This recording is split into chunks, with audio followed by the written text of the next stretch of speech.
kata baik sangat. Mungkin juga. Mana ada isteri tua sanggup berkorban macam-macam dengan isteri muda? Aku ni isteri tua. Banyak sangat beralah dengan isteri muda. Aku beralah bukan sebab apa. Cuma tak mahu nak bergaduh. Tak guna pun kalau bergaduh. Asal mulanya aku tak rasa macam ni. Tapi aku ni bagaikan dianiaya. Apa taknya? Aku rasa seperti dia merampas suami aku.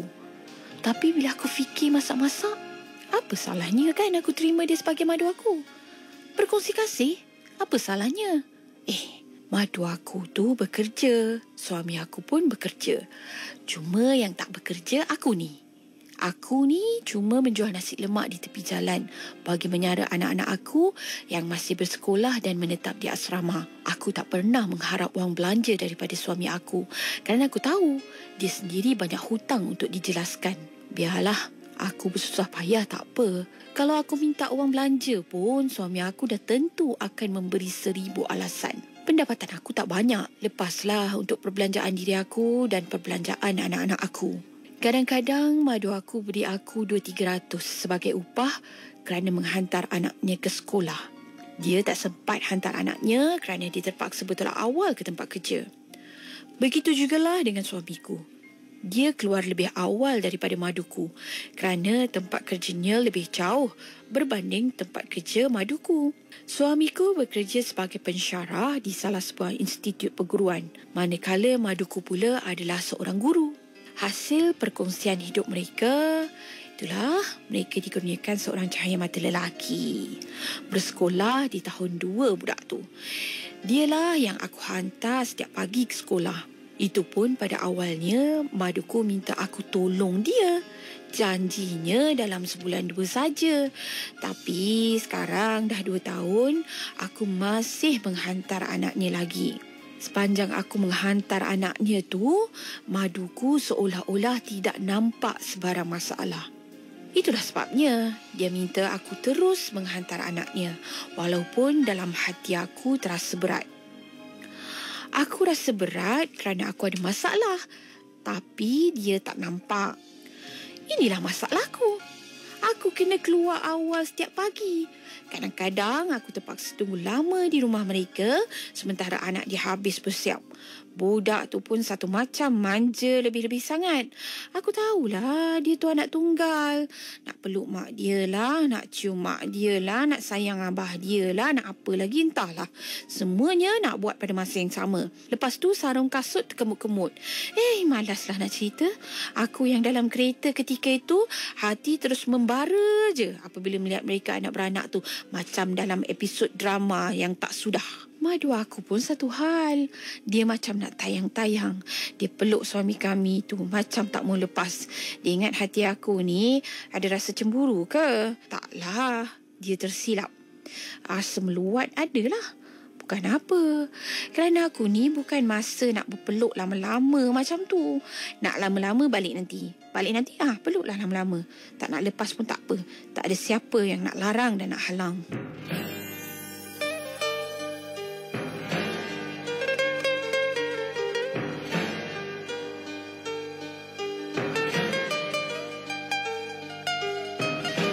Cintamu yang tak ikhlas padaku, yang setia kau anggap aku tidak tahu.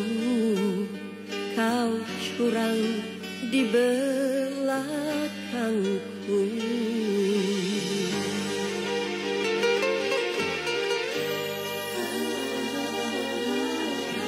Cinta bukannya harta, cinta adalah jiwa. Tak mungkin dapat kau membeli hatiku yang telah terluka. Biar 1000 malam tak bisa memujukku, tak bisa menghuraikan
tanpa cinta yang pura-pura. Kala hati ingin kau bersama, engkau tega memilihnya. Di mana aku kau letakkan di hatimu. Siang malam coba ku menipu perasaan hati ini. Kini ku ingin bebas bersendiri.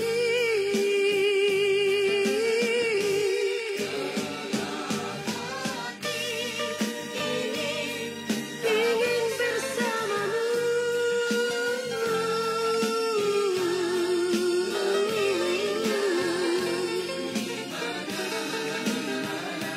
Aku kau letakkan di hatimu.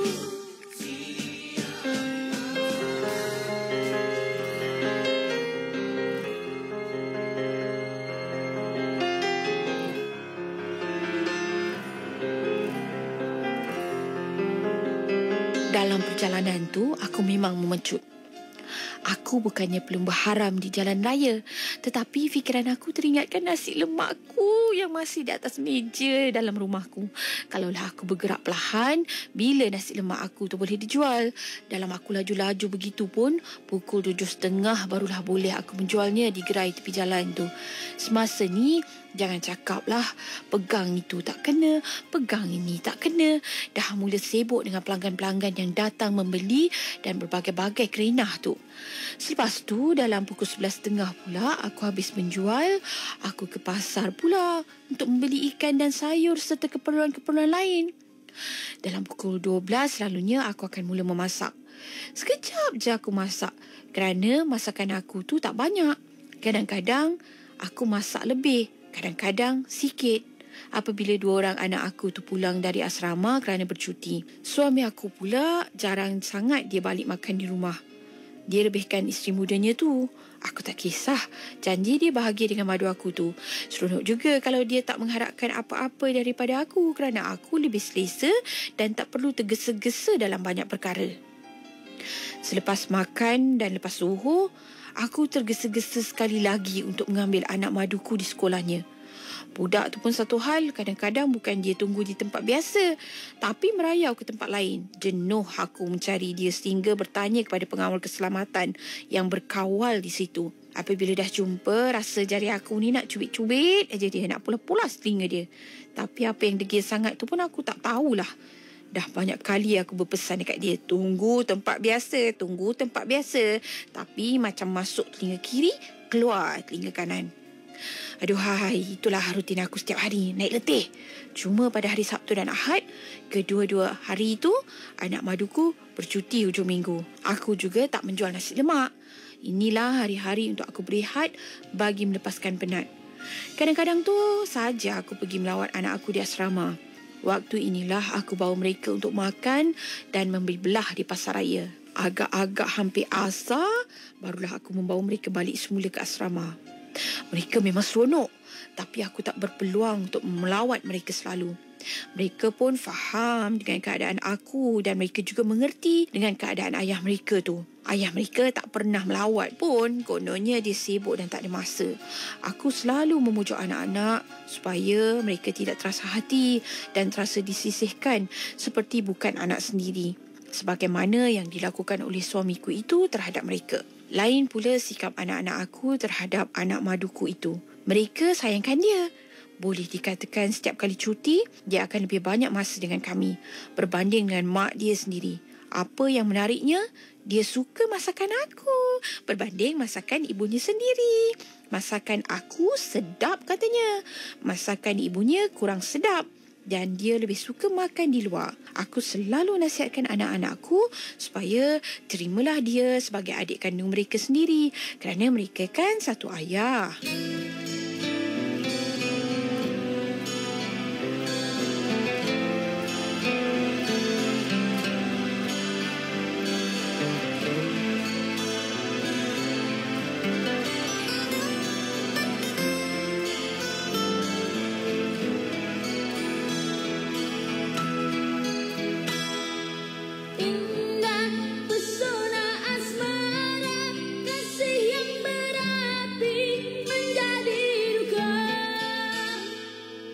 tinggal hanyalah kenangan sepi bersendiri di kamar rindu. Cintamu di mana pastinya, janjimu di mana ku tanya, salah siapa?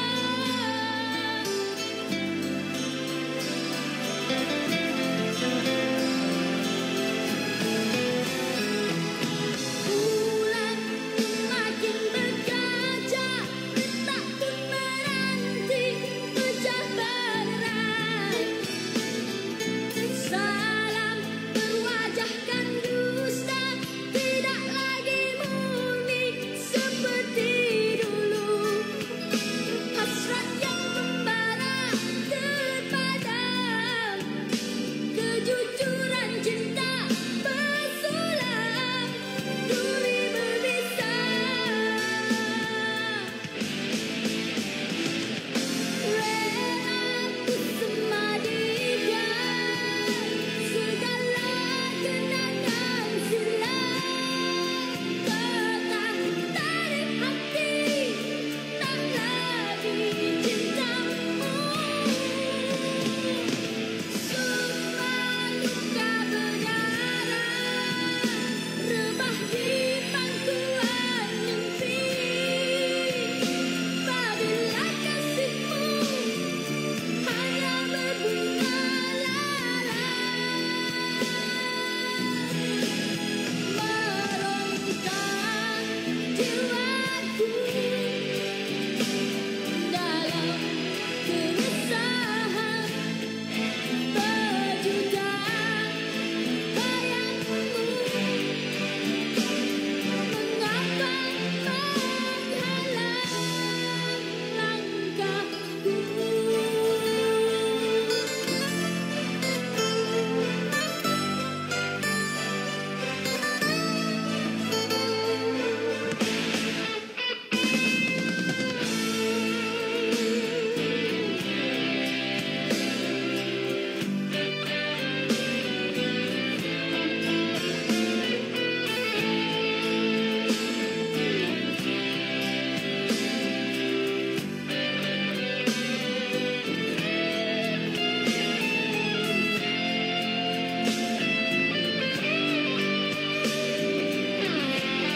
jiwaku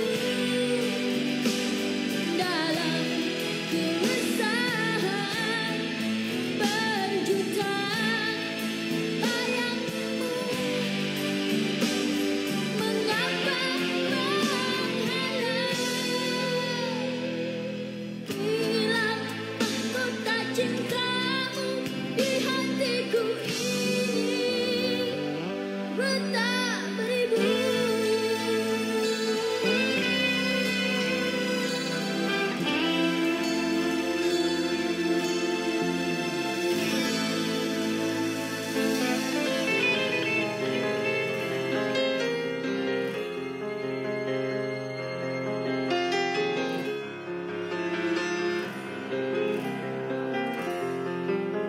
Seronok mendengar cerita aku ni ya. Betapa bahagia apabila kita ada sifat tolak ansur, saling memahami dan saling menerima. Sepanjang 10 tahun kami bermadu tu, takkanlah tak ada sesuatu peristiwa yang boleh mengguris hati dan perasaan antara aku dengan maduku itu kan. Mustahil lah tak ada kan. Kejadian ni bukan disengajakan pun. Kisahnya bermula apabila seperti biasa petang tu aku mengambil anak maduku dari sekolah. Selepas dia masuk ke keretaku di bahagian belakang, dia menutup pintu. Tak semena-mena aku terdengar dia menjerit kesakitan. rupa-rupanya jari telunjuknya terkepit pada pintu. Aku segera membuka pintu itu kembali dan cuba melepaskan jarinya. Allahu Akbar. Dia terus menahan kesakitan dengan menangis.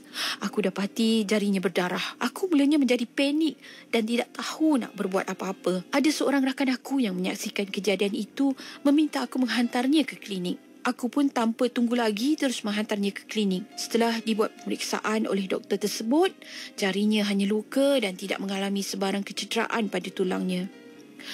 Akhirnya, jarinya dibalut dan doktor telah membekalkan ubat untuknya. Sebaik saja tiba di rumahku, aku maklumkan dalam telefon yang anak maduku cedera dan tak serius. Dia mengiyakan sahaja tanda faham. Tapi petang tu ketika dia datang mengambil anaknya, tak semena-mena dia menuduh aku yang menyebabkan kemalangan tu. Kakak memang lalai. Kalau kakak tak lalai, dah tentu takkan jadi macam ni. Lain kali berhati-hatilah kak. Kalau kakak dah tak nak hantar dia lagi, bagi tahulah. Janganlah kakak dera dia macam ni. Saya tak sanggup melihat dia menahan sakit tu. Suara madu aku sambil melihat jari anaknya yang berbalut tu. Dia telah menuduh aku macam-macam tanpa bertanya. Sebenarnya tuduhannya tu tak betul. Bukanlah aku yang menyebabkan semua itu berlaku, tetapi berpunca daripada anaknya sendiri. Tak betul tu. Jangan tuduh kakak macam ni. Tak ada niat dalam hati kakak nak dera dia macam tu. Maaflah kalau itu kesilapan kakak. Tapi aku cuba perjelaskan keadaan yang berlaku tu. Tapi maduku cepat-cepat memintas kata-kataku. Anak saya yang cakap. Kakak yang tutup pintu tu. Dia tak sempat tarik tangannya. Tadi kakak dengar kan dia cakap apa? Astaghfirullahalazim. Begitulah pula ceritanya. Aku terus terduduk. Air mataku tiba-tiba saja mengalir. Kenapa cerita macam tu telah bertukar sehingga tak terfikir oleh akal fikiran aku? Kenapa dia lebih mempercayai anaknya bulat-bulat tanpa mendengar penjelasan daripada aku? Tak sangka ya anaknya dah pandai berbohong. Bagi aku bukan salah dia, tetapi salah maduku kerana dia terus menuduh aku tanpa usul periksa. Sekiranya dia memujuk anaknya menceritakan situasi yang sebenar, dah tentu dia menyatakan apa yang benar dan bukan berbohong seperti ini. Biarlah aku telan semua tu. Seolah-olah semua yang berlaku itu atas kesilapan aku. Maduku menjadi semakin lantang bersuara setelah dia disokong penuh oleh suamiku. Aku pun menjadi hairan. Kenapa suami kami tu memihak kepada maduku tanpa dia bertanyakan kepada aku? Mungkin inilah yang bakal aku terima akibat daripada kasih sayang dia terhadap diriku yang kian terhakis. Sejak tu, suami aku tak benarkan aku menghantar dan mengambil anak mereka lagi. Sejujurnya aku amat sedih dengan keputusan itu, kerana bukanlah itu yang aku harapkan daripada mereka. Aku juga tak pernah mengharapkan pengorbanan aku ini dihargai. Tetapi janganlah aku dikecam dan dituduh macam-macam.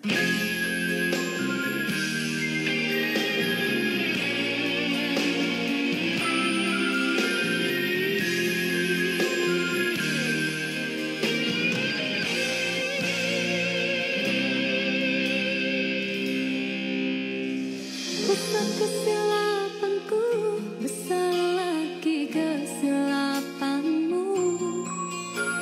Apa yang kau rasakan hampa lagi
luka